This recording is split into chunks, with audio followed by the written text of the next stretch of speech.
नमस्कार दोस्तों, एजुकेशन की नई दुनिया में आपका स्वागत है। मैं जितेंद्र कुमार जौली। आज है संडे और संडे के दिन हम लेकर आते हैं Sunday comment box. Sunday comment box में हम उत्तर देते हैं आप लोगों के द्वारा कमेंट के माध्यम से पूछे गए प्रश्नों के।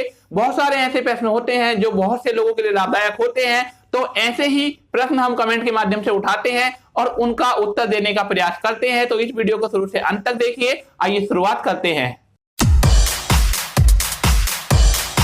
पहला कमेंट करने वाले हैं रोनित कुमार और इन्होंने पूछा है एमजेपी यूनिवर्सिटी में एमएड के फॉर्म कब आएंगे। तो देखिए, महात्मा ज्योतिबा फुले रोहिलखंड विश्वविद्यालय बरेली में एमएड के फॉर्म मार्च माह के प्रथम सप्ताह में अधिकांश आ जाते हैं और इस बार भी मार्च माह में फॉर्म आने की पूरी संभावना है। यदि आप अन्य किसी विश्वविद्यालय के एमएड एंट्रेंस एग्जाम के फॉर्म के बारे में जानना चाहते हैं तो आप हमारे चैनल की एमएड एंट्रेंस एग्जाम 2021 वाली प्लेलिस्ट देख सकते हैं। आपको उसमें एक वीडियो मिलेगी जिसमें बताया गया है कि विभिन्न विश्वविद्यालयों में एमएड के फॉर्म कब से भरे जाएंगे। अगला कमेंट किया है ऋषभ सिंह ने और इन्होंने पूछा है बट नोटिस में तो ओनली ग्रेजुएट एलिजिबिलिटी है, तो आप लोग इतनी सारी एलिजिबिलिटी कहां से ला रहे हैं। और देखिए, ये क्वेश्चन जो इन्होंने किया है ये जूनियर हाई स्कूल शिक्षक भर्ती जो होने वाली है उसके संबंध में किया है। तो हमने जो वीडियो बनाई थी, जिस वीडियो का लिंक आपको आई बटन में मिल जाएगा, उसमें बताया था कि कौन कौन लोग इस भर्ती के लिए अप्लाई कर सकते हैं। अभी कुछ दिन पहले एक नोटिफिकेशन आया था, उसमें यह बताया गया था कि यहां पर जो परीक्षा होगी वो ग्रेजुएशन लेवल की परीक्षा होगी। तो देखिए, कुछ लोगों को इस संबंध में संशय हो गया है या फिर कुछ यूट्यूब चैनलों द्वारा गलत व्याख्या कर दी गई है कि यहां पर ग्रेजुएशन वाले अप्लाई कर सकते हैं। हमने उस वीडियो में जो जानकारी दी है वो जूनियर हाई स्कूल शिक्षक भर्ती नियमावली के अनुसार दी है। नियमावली के अनुसार ही कोई भी शिक्षक भर्ती होती है। अगला कमेंट करने वाले हैं फन जोन इंडिया और इन्होंने कमेंट किया है सर अदर स्टेट वाले अप्लाई कर सकते हैं। तो देखिए, इस संबंध में मैंने जो यहाँ की जूनियर हाई स्कूल शिक्षक भर्ती नियमावली है उसका अध्ययन किया, तो यहाँ पर कोई भी पॉइंट नहीं मिला कि यहाँ पर आवेदन कर सकते हैं या नहीं कर सकते हैं, परंतु जो नियम है उसके अनुसार अदर स्टेट वाले भी आवेदन कर सकते हैं। जो लोग अदर स्टेट से बिलोंग करते हैं, यदि वे किसी अन्य राज्य हेतु आवेदन करना चाहते हैं तो उन लोगों को सामान्य श्रेणी अर्थात ओपन जो सीट होती है उसके लिए अप्लाई करना होता है। वहां पर उनको रिजर्वेशन का लाभ नहीं मिलता है। अगला कमेंट करने वाली है कविता चौधरी और उन्होंने पूछा है सर मेरी इस साल 2021 में नवंबर में 40 इयर्स होगा, तो क्या मैं अप्लाई कर सकती हूँ, प्लीज रिप्लाई। तो देखिए, यदि आपकी उम्र वर्तमान में 40 वर्ष नहीं है और विज्ञापन आने की तिथि तक 40 वर्ष नहीं होती है तो आप आवेदन कर सकती है। जैसा कि आपने बताया है कि आप नवंबर में 40 वर्ष की होंगी और उससे पहले विज्ञापन आ जाता है, तो ऐसी दशा में आप आवेदन कर सकेंगी। अगला कमेंट किया है शिवम पंडित ने और इन्होंने पूछा है ओनली ग्रेजुएट वाले अप्लाई कर सकते हैं और ये कमेंट इन्होंने जूनियर हाई स्कूल शिक्षक भर्ती के संबंध में किया है। तो देखिए, जूनियर हाई स्कूल शिक्षक भर्ती में ओनली ग्रेजुएट वाले अप्लाई नहीं कर सकते हैं। ऐसे लोग यहाँ पर अप्लाई कर सकते हैं जिन्होंने बीएड किया है, बीटीसी किया है या फिर कोई अन्य शैक्षिक उपाधि प्राप्त की है। अगला कमेंट किया है नवीन भाई ने और उन्होंने पूछा है सर हमारा 2011 में जूनियर टेट क्वालिफाई है, क्या मैं इस भर्ती में आवेदन कर सकता हूं, सर प्लीज रिप्लाई जरूर कीजिएगा। तो देखिए, यूपी टेट 2011 वाला जो सर्टिफिकेट है उसकी वैलिडिटी 5 साल थी, उस सर्टिफिकेट की वैलिडिटी समाप्त हो चुकी है। उसके अलावा सीटेट जिन्होंने 2011 में किया है उनके सर्टिफिकेट की जो वैलिडिटी थी वो 7 साल थी, वो भी खत्म हो गई है। तो जिन लोगों के टेट के सर्टिफिकेट की वैलिडिटी खत्म हो चुकी है वे लोग यहाँ पर आवेदन नहीं कर सकते हैं। कुछ समय पूर्व समाचार पत्रों में और यूट्यूब चैनलों के माध्यम से आपने सुना होगा कि जो टेट की वैलिडिटी है वो अब लाइफ टाइम की जाने वाली है, परंतु इस संबंध में अभी तक कोई भी ऑर्डर नहीं आया है। जब तक इस संबंध में कोई भी ऑर्डर नहीं आ जाता तब तक आप ये मान के चलिए कि यदि आपका यूपी टेट का सर्टिफिकेट है तो उसकी वैलिडिटी 5 साल है और यदि आपके पास में सी टेट का सर्टिफिकेट है तो उसकी वैलिडिटी 7 साल है। यदि आपकी वैलिडिटी बकाया है तो आप लोग आवेदन कर सकते हैं और यदि वैलिडिटी एक्सपायर हो चुकी है तो आप लोग आवेदन नहीं कर पाएंगे। फिर भी यदि आप लोग चाहते हैं कि यहां पर जिन लोगों ने पहले से यूपी टेट या सी टेट पास कर रखा है उनका सर्टिफिकेट वैलिड हो, तो इस संबंध में आप एनसीटीई को पत्र लिखकर उनसे मांग कर सकते हैं कि टेट सर्टिफिकेट जो है उसकी वैलिडिटी लाइफ टाइम की जाए और जो लोग पहले टेट पास कर चुके हैं उनके सर्टिफिकेट की वैलिडिटी भी लाइफ टाइम की जाए। और यदि एनसीटीई ने वे अनुरोध मान लिया तो आप लोग आवेदन कर सकेंगे। अगला कमेंट किया है पूनम सिंह ने और इन्होंने पूछा है सर अदर स्टेट वाले कौन सी कैटेगरी में आएंगे। तो देखिए, अदर स्टेट वाले यदि किसी भी शिक्षक भर्ती हेतु आवेदन करते हैं तो वे लोग ओपन कैटेगरी में आते हैं, उनको रिजर्वेशन का लाभ नहीं प्राप्त होता है।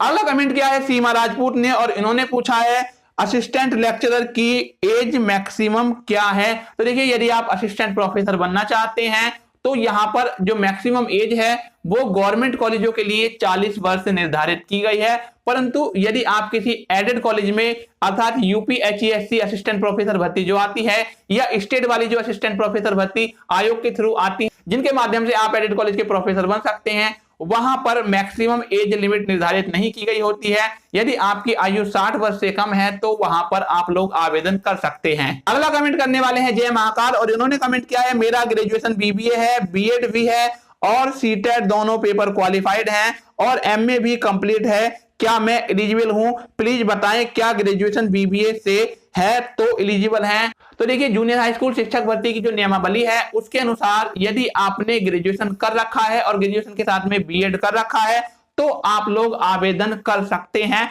तो जैसा कि आप जानते हैं कि बीबीए एक ग्रेजुएशन डिग्री होती है और उसके आधार पर आप बीएड भी कर सकते हैं। तो आपने यदि उसके आधार पर बीएड किया है तो आप अप्लाई कर सकते हैं, परंतु अब देखना यह है कि यहां पर कॉमर्स की सीटें होती हैं या नहीं है, या फिर कॉमर्स वालों को अन्य विषय हेतु आवेदन करने के लिए अनुमति मिलती है या नहीं मिलती है। यदि यहां पर कॉमर्स की सीटें होती हैं या फिर उनको अन्य सब्जेक्ट के लिए आवेदन करने की अनुमति मिलती है तो वे लोग आवेदन कर सकते हैं, अन्यथा वे लोग आवेदन नहीं कर सकते हैं। इस संबंध में आपको एक जानकारी देना चाहता हूं कि उत्तर प्रदेश में 29,000 जूनियर हाई स्कूल शिक्षकों के पदों पर भर्ती हुई थी, उसमें केवल गणित और विज्ञान के पदों पर भर्ती हुई थी। जिन लोगों के पास गणित और विज्ञान नहीं था वे लोग आवेदन नहीं कर पाए थे, क्योंकि जो नियमावली थी उसके अनुसार ग्रेजुएशन और बीएड वाले तो आवेदन कर सकते थे, परंतु उन विषयों की वैकेंसी ही नहीं थी।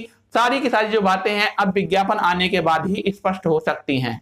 अगला कमेंट करने वाली है सिमरन अरोरा, और इन्होंने पूछा है is any teaching experience also needed for applying in this vacancy, और ये कमेंट भी इन्होंने जूनियर हाई स्कूल शिक्षक भर्ती के संबंध में किया है ना। तो देखिए, जूनियर हाई स्कूल शिक्षक भर्ती में यदि आप सहायक अध्यापक पद हेतु आवेदन करना चाहती हैं तो यहाँ पर आपको कोई एक्सपीरियंस नहीं चाहिए, और यदि आप प्रिंसिपल भर्ती हेतु आवेदन करना चाहती हैं तो यहाँ पर एक्सपीरियंस होना जरूरी है।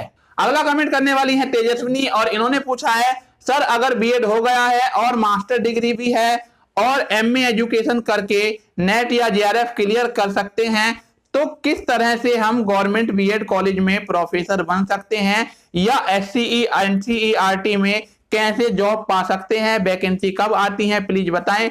एजुकेशन से जेआरएफ करने के बाद गवर्नमेंट प्रोफेसर कैसे बन सकते हैं। तो देखिए, उत्तर प्रदेश में या फिर अन्य राज्यों में जो लोक सेवा आयोग वहां के होते हैं उनके थ्रू गवर्नमेंट बीएड कॉलेज में भर्ती का विज्ञापन आता है। इसके अलावा विभिन्न राज्यों में जो एडेड कॉलेज होते हैं तो वहां पर भी भर्तियां आयोग के थ्रू की जाती हैं। उन भर्तियों के विज्ञापन अलग प्रकाशित किए जाते हैं और राज्य वाली भर्तियों के विज्ञापन अलग प्रकाशित किए जाते हैं। उत्तर प्रदेश में अभी कुछ माह पूर्व यहाँ पर असिस्टेंट प्रोफेसर भर्ती का विज्ञापन जारी किया गया था, उसमें बहुत सारे लोगों ने आवेदन किया है और बहुत ही जल्द उत्तर प्रदेश के एडेड डिग्री कॉलेजों में भी वैकेंसी आने वाली है। यहां पर कोई फिक्स टाइम नहीं है कि इस महीने में भर्ती का विज्ञापन जारी किया जाता है। भर्ती का विज्ञापन कभी भी जारी किया जा सकता है, कभी 2 साल के बाद होता है, कभी 1 साल के बाद होता है और कभी कभी 4 या 5 साल भी लग जाते हैं। तो इसलिए आपको समय के साथ अपडेट होना होगा और इंटरनेट पर, यूट्यूब चैनलों पर और अखबार पर अपनी नजर बनाए रखनी होगी,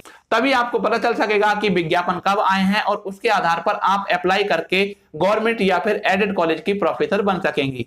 अगला कमेंट क्या है recall.com ने, और उन्होंने पूछा है ओनली बैचलर डिग्री से कोई गवर्नमेंट टीचर बन सकते हैं क्या, लाइक बीए बीएससी। तो देखिए, यदि आपने केवल और केवल ग्रेजुएशन डिग्री कर रखी है लाइक बीए बीएससी बीकॉम आदि, तो उसके आधार पर आप किसी भी प्रकार के टीचर नहीं बन सकते हैं। हो सकता है आप किसी प्राइवेट स्कूल में टीचर बन जाएं, परंतु सरकारी या फिर एडेड कॉलेजों का टीचर बनने के लिए आपके पास में बीएड बीटीसी या डीएलएड जैसी योग्यता होनी ही चाहिए।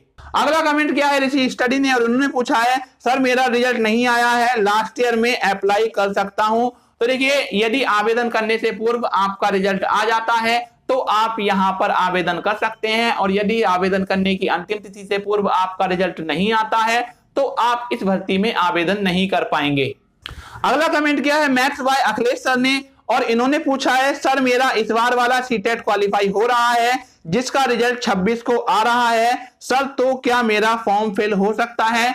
तो देखिए, यदि आवेदन करने की तिथि से पूर्व आपका सीटेट क्वालिफाई हो जाता है तो आप इस भर्ती में आवेदन कर सकते हैं, और यदि आवेदन करने की तिथि से पूर्व आपका सीटेट क्वालिफाई नहीं होता है तो आप इस भर्ती में आवेदन नहीं कर पाएंगे। तो ये थे इस हफ्ते के कुछ कमेंट। यदि आपको भी किसी विषय में जानकारी चाहिए हो तो कमेंट करके बताइए, यदि उस बारे में हमारे पास जानकारी हुई तो हम देने का प्रयास अवश्य करेंगे। ये वीडियो आपको कैसा लगा कमेंट करके बताइए। यदि वीडियो अच्छा लगा हो तो लाइक कीजिए और अपने साथियों में शेयर कीजिए। यदि आप हमारे चैनल पर नए आए हैं या फिर आप हमारे चैनल की वीडियो देखते हैं और आपको हमारे चैनल की वीडियो अच्छी लगती है तो हमारे चैनल को सब्सक्राइब कर लीजिए। सब्सक्राइब करने के बाद में बेल आइकन दबाकर ऑल नोटिफिकेशन ऑन कर लीजिए ताकि हमारी आने वाली वीडियो का नोटिफिकेशन आपको मिलता रहे। फिर मिलेंगे एक नई वीडियो के साथ, तब तक के लिए नमस्कार।